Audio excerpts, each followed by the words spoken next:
And why, in your opinion, is the US so far behind Europe when it comes to cargo bike delivery?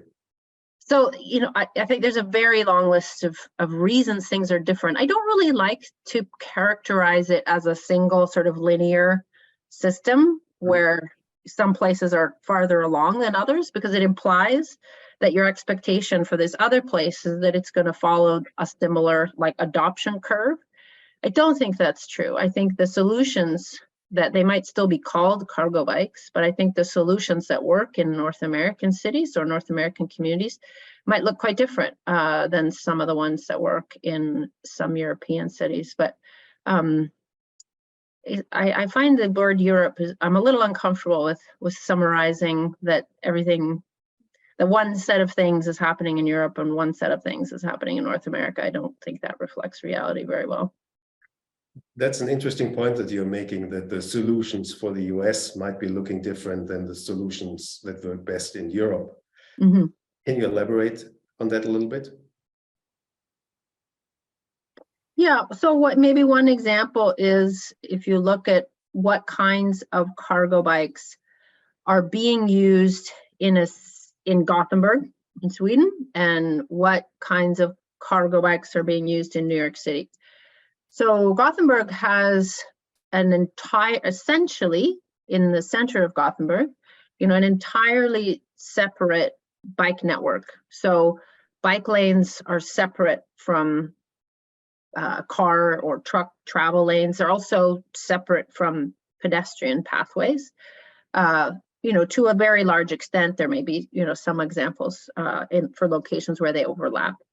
And then in New York City, there are some separated bicycle facilities, but to a large extent, to navigate the city, bicycles or cargo bikes use the same space that others are using, pedestrians as well as motor vehicles.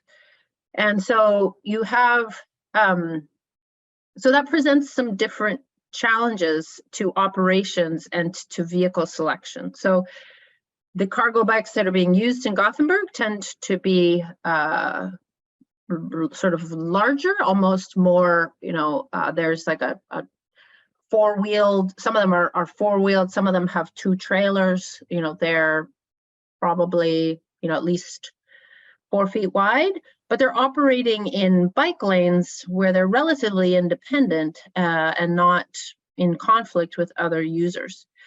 Whereas in New York City, the bicycles and trailers are typically bikes with trailers, electric assist bicycles with trailers, which are quite long and narrow and much more nimble in terms of navigating curbs, navigating spaces with other users, both pedestrians, other cyclists, and motor vehicles. And they've evolved, those are the different types of vehicles are working in those different environments because the environments are different, the challenges are different. And so I don't think there's one solution that will be adopted in the whole of the United States of America. It's an incredibly diverse area.